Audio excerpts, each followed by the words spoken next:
Time now is 8:36. So we know, of course, utility companies, when they're installing things, they have to dig up pavements and roads to install. Why, though, do they have to leave the roads or pavements in such a mess? MPs have been taking a look at this. They've published their findings and recommendations. Ben's taken a look at those.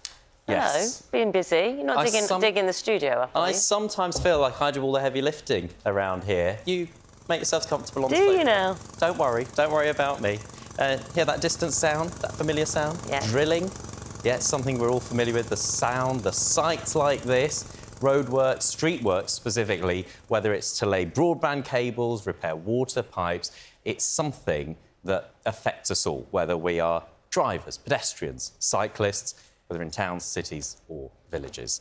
Let me explain why we're talking about it all this morning and tidy up these traffic cones a little.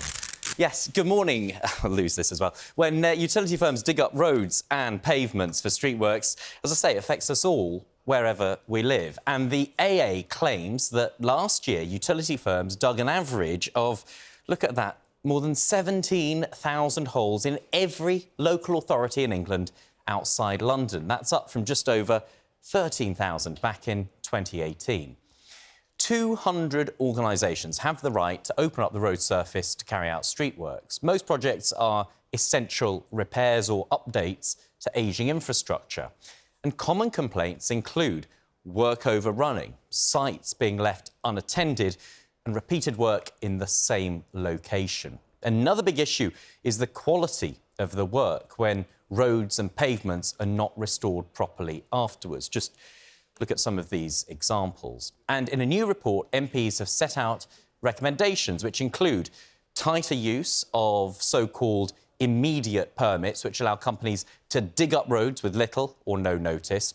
Another idea is to expand lane rental schemes. These currently allow just a few local authorities to charge firms up to £2,500 a day to encourage them to work more quickly. And the idea of a new Streetworks Commissioner for England to act as a watchdog and to deal with complaints. Some campaigners welcome the recommendations but say they don't go far enough. The fines currently are ridiculous. So, if you have an inspection, it's £50 you need to pay, or £120 for a secondary inspection. If you don't repair the street to the level of quality that it was before, within 6 months, you then get a £2,500 fine. I mean, that's just ridiculous. It's not even vaguely close. So that they make very welcome noises about improving the fines, yes, but they're just not, I think, being strict enough or pushing enough on that.